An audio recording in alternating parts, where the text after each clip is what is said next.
Well, good day, everyone. Welcome to the last lecture for the Port Security and Resiliency Planning course. Say that 5 times fast. My name is Randall Ogrysiak, and I'm going to be your last guest lecturer for this course.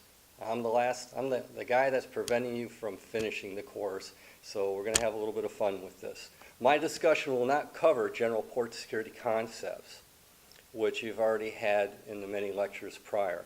Instead, I'll be discussing port security resiliency from my point of view, and relay a few experiences and some lessons learned, some other things I've seen that might help you out with the port security program, some things that just aren't in the book, more real world. So who am I to be able to talk about this stuff? A little bit of my background. I've served 38 years in the United States Coast Guard. I've worked in missions from port security, coastal, port waterway coastal security, facility safety, facility security, emergency response to chemical and oil releases, hurricanes, all that sort of disaster stuff, waterway management, how to keep ships from clanking together in narrow waterways to big waterways, to law enforcement, and to being a marine inspector going on the big ships and making sure everything inside is working the way it's supposed to. So I've worked as a field responder, and I've also been a commanding officer and a captain of the port. So I've seen things from the ground deck plate to the executive above. Currently, I'm the Director of Security, Facilities, Regulatory Compliance, and Emergency Management at the Port of Beaumont. So over the next 20 minutes, I'm going to discuss some thoughts on the following Maritime Transportation Security Act for ports. So touch a little bit on some of the port security laws and regulations, the facility security team, use of proper terminology. Your head is probably swimming with that right now. A little bit about access control for personnel, vehicles, ships coming into the port, physical security, and then lastly we'll touch a little bit on emergency management and then the continuity of operations or COOP planning. So before we get started, trivia pursuit question. How many MTSA regulated facilities as of 2017 are in the USA? Understand that a facility can be a port, can be a chemical manufacturer, could be an oil refinery, but they all have to have a maritime nexus. Answer is 3,494. So here it goes. Probably the biggest thing you really need to tune into is know the port security laws and regulations which govern your port, whether it's in the United States or if it's international. You have to know that stuff. In the United States, you have the Maritime Transportation Security Act and the regulations in the Code of Federal Regulations. This is Title 33 of the Code of Federal Regulations. Part 105 is in here. Part 105 talks about maritime security for facilities. Then there's also the International Maritime Organization, and they came up with the International Ship and Port Facility Security Code. This is the pure code book. Get a book that explains the pure code in common English. It helps out a lot. Now the difference between the two really aren't not a whole lot. Back in 2002, the United States came up with the MTSA and the regulations that regulate the Maritime Transportation Security Act. And then IMO, the International Maritime Organization, said, boy, we need to do something like that. And the U.S. delegate said, well, take a look what we got. And they said, we'll just adopt that. And they did. So the international regulations pretty much mirror U.S. domestic regulations. So enough with that. So on regulations and all that, I've found some port facilities are not very educated on the regulations. They're supposed to be, but they're not. Or there's others that blatantly disregard the laws and the regulations, and that gets them in trouble. The top 6 Coast Guard 2017 enforcement action, things that ports weren't doing right, or facilities for security. One is security measures for access control. They just weren't doing those right. They weren't doing drills and exercises, which is required. The owner-operator has requirements on them. And basically that's to create and support a security organization to operate in compliance with the facility security plan and the Transportation Worker Identification Credential Program. Be amazed that some just have no clue what that is, aren't doing it, or just go, nah, we just don't want to do that. That gets you in trouble. There's also the facility security officer has a myriad of requirements they're responsible for. Number 5, security measures for restricted areas, just not doing them. So you have a place that's called a secure area. You can have a restricted area inside, and there's other protocols that got to go on to get into the restricted area, and nobody cares. That gets you in trouble also. Then with your facility security plan, if you change anything on your port facility on the security side, you have to amend the plan, send it into the Coast Guard, have them look at it, and people just don't do that for whatever reasons. And you got to do an audit every year. A lot of baggage that comes with all this stuff. So why does this occur? That's a good question. My opinion, security doesn't make money for the port. If anything, security is a money thing. You're always asking, I need more money for cameras, I need more money for security personnel, I need to replace fence and all this stuff. So security is also inconvenience. It slows down commerce. Of all the trucks and the people that need to get in to do the port work, you got to vet all them in, and that means everybody's got to have a transportation worker credential. They need to be on the gate list to get in. That means, why are you here? What's your business in the port? So you got a TWIC card, so what? What are you coming in for? And a bunch of other stuff, and that's just got to occur. And that slows things down. Everybody's got to be looked at. Ships that come in, there's a whole protocol they have to go into. Just moving cargo off the ship to the dock or from the dock to the ship, customs enforcement is looking at what cargo is moving. Has everything manifested right? So there's a whole balance of security, safety, and moving in cargo and people that has to be in cohorts with each other. Some other things, security is usually understaffed because the executives don't understand the security side and they're not putting a whole lot of money into it. It's underfunded most places and untrained. There are hefty fines when the Coast Guard comes out, who regulates all the Maritime Transportation Security Act facilities. It's $25,000 per violation, and violations can skyrocket pretty fast. It could also turn into a port being shut down until it becomes compliant. So as captain of the port, I was faced with a port that had issues with compliance with their facility security plan and their security in general. And there were 2-3 incidents that occurred rapidly that made us jump into what's going to plan, finding that people don't know what they're doing. So my direction to my personnel were to go out and work with the facility, help them get their plan up, help with the training, what are they missing to get things going. Over an 8-month period, we had a couple more incidents. The people at the port weren't paying attention, so I put a $100,000 civil penalty on them. Numerous violations. There were those above me that wanted to shut the port complex down. I didn't think it was warranted at that time.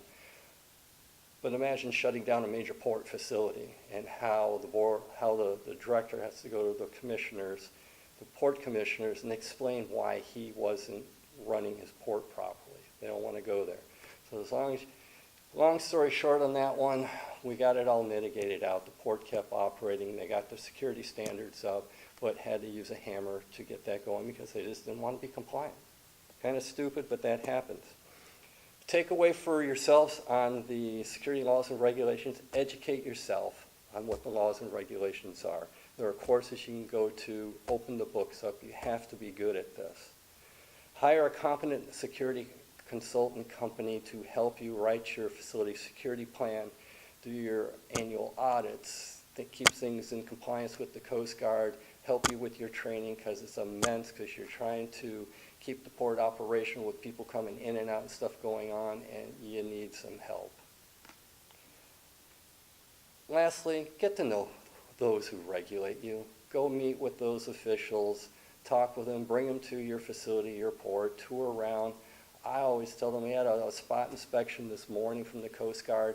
I said, hey, bring all the people out that are new to the area. We'll give them a tour of the port. I welcome new eyes. I'm not scared of them. help us, show us where our weaknesses are at so we can get better at it. Okay, enough of that. Let's talk about the facility security team. So when you look at a port and you see all these people doing security, you probably imagine, boy, they're highly trained, highly motivated, got everything down. Not always. The team can be divided in a couple ways. You can go with a private security team, so basically mall cops, rent-a-cops, and they're not highly skilled. They usually get about 24 hours of training, and then poof, they show up your doorstep, and they have no arrest authority, no detainment authority, no search authority. But that's the private security. Or you can go another route. You can go Port Authority Police. These are personnel that are licensed law enforcement officers for that state that you're in. They can arrest, detain, transport personnel into jail and do all that stuff. Or at the Port of Beaumont, we have both. I have a private security team that is at the gates for access control, and then Port Authority of Police that make patrols, and if there's any issues that the gate guards are having with people giving them attitude, or they find a false credential, or people just creating problems, they call the guy or gal with the badge and the gun to have a discussion of what's going on and de-escalate the situation, and let's get things moving forward. Whatever way you go with either private security or with law enforcement or hybrid, the bottom line is training all of them to what the requirements that they have to abide by for port security. The facility security officer is the person that's in charge of all the security of port. They are ultimately responsible. And there's 21 elements that they have to have knowledge of and they're responsible for. Some of our laws and regulations, the facility security plan, the TWIC program, it's the Transportation Worker Identification Credential program, annual audits, emergency preparedness, response planning, operations of security equipment systems, current security threats, drills, exercises. It'll make your head explode. If you're brand new to it, you have no clue to what this is about, and you get deemed poof, you're now the facility security officer. How well is that person going to be able to lead his or her team? Next tier down, you have what's called personnel with security duties. This is the gate guards and roving patrols, whether it's private security and or police officers. They have specific things that they're responsible for according to the Maritime Transportation Security Act. There's 14 elements that they need to have knowledge on. Detect dangerous substance devices, crowd control, management, communications. They actually operate the security equipment and systems, and they know how to do that. Screening of personnel and baggages or searches. Is there a difference between the two? You need to know how that works. Then you have all others. You got the facility security officer, you got those with security duties, and you got the rest of the port team, and then you got the stevedores, people that load ships, offload ships, the union people. You might have tenants on your port. All those need to have basically security awareness training. It's immense, because you can't just call a timeout at the port, gather everybody together, and do an hour of training. You have to do that hour of training about 6 times over a couple months just to get one facet of it done. So you have to have a pretty immense training program. There's a lot to this. It's not a simple program. In training follow-up, okay, are your security personnel following the written procedures you have in place? How do you know? You just assume? You got to go out there and see what's going on. Conduct some drills and exercises. And the drill is a 10-minute thing. So I or some other people that work with me will go to an access point, and they'll pull out and they'll say, we want to get in. And they will observe what the guard is doing and all that. The guard doesn't know it's a drill. And then if we find that, say, we have 6 points we want them to look at on a transportation worker identification credential, they're only hitting 5. We note that down. We don't bash the guard, but we hold training for everybody that just to reinforce, here's what we want you to look for. And when you reinforce it and you have it written down, everybody's happy because they know what's expected of them. And it just makes everything work well. And then we have the Coast Guard come in like they did this morning, do a spot check on one of our access points. The write-ups was, hey, everything was great. And I got to go back and praise those guys and gals for doing the right thing. Moving on. Proper terminology. Your head's about to explode with all that right now, right? Secure area, secure restricted area, and if you try and read what the definitions of those are in the Code of Federal Regulations, it'll make no sense. You gotta have it explained to you. What's TWIC or MARSEC level 1, 2, 3, FSP, Facility Security Plan, Facility Security Assessment, Audit. What's the difference? Are they the same? Are they not? Declaration of security, breach of security, suspicious activity. What's all that about? You need to understand the terminology, speak with it credibly, because when you're speaking to regulators or other people in the port security world, when you're not using them correctly, it degrades your credibility. And they go, you have no clue what you're talking about. Personnel vehicle access control. So how's all that work? How do you allow people in and out? Well, this person shows up to the gate and they got their TWIC card, Transportation Worker Identification Credential. You look at that and then they say, okay, good, do you let them in? No. What's their business here?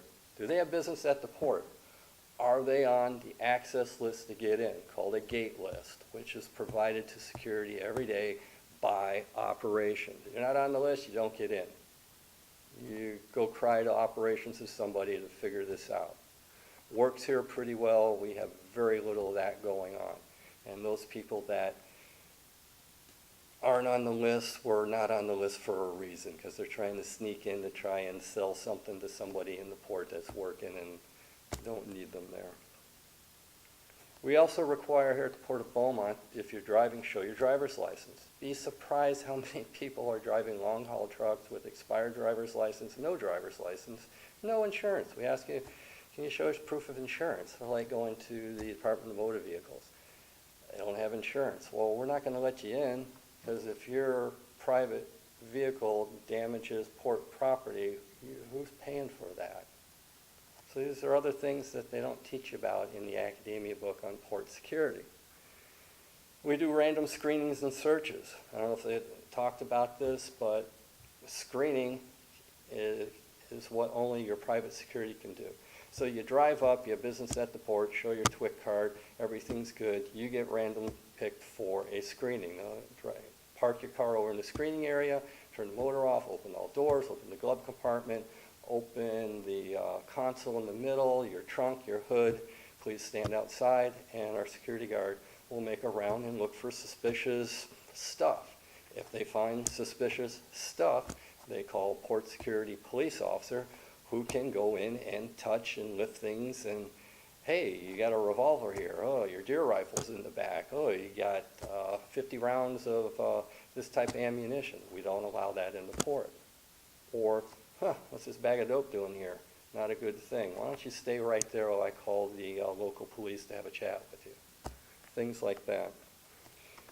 So as far as getting lists and all that, ships coming into port, they usually do crew changes. They got to bring on stores and groceries and get parts in.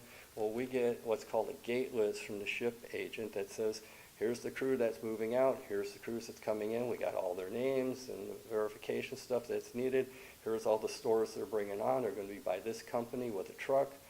That's how we allow things in. Is if trucks show up, it's like, what are you here for? Well, I'm here to bring cargo to the ship. We don't know you're coming. Please go over there, call the ship, have them talk to us. And operations and security got to work together to make all that mesh. So that's just the dock list, when ships are coming in, what docks are going to. There's a lot of baggage that comes with that. I'll talk a little bit about security camera systems. Everybody wants security cameras. Well, they're good for forensic evidence. They're good for monitoring events, good for access control through electronic gates. But I'll tell you what, they're expensive. Go on Google and price, not a home model, but something that's going to be outside in the environment. A 1080p, high definition, low light, point zoom, tilt camera. About $2,500 a piece. I got over 100 of them here. They last about 5 years, maybe you get 6 or 7, and you got to recapitalize. So I got a recapitalizing program Every 5 years, they got to turn that stuff over. See, I'm not making money for the port, keeping them secure, but I got to go to my boss, hey, I need X amount of dollars this year. And he's like, oh, for what? Didn't we just do cameras? I go, yeah, that was cameras X through here. I got to do these now. And he's like, okay, here you go. They're maintenance intensive because it's not just cameras. You got to have, we use fiber cable here, not Wi-Fi, just keeps it secure. That goes to a server that has massive memory because we store all the video for 3-4 months before it turns over for forensic evidence if stuff comes up. It's a huge system. It's always needing maintenance, tweaking on it. And then who's watching your cameras? You got 100 cameras. I've been at some ports before coming here where they got 200 plus cameras and they got 3 people watching a wall of video screens. After about an hour of that, they're numb. They don't see anything anymore.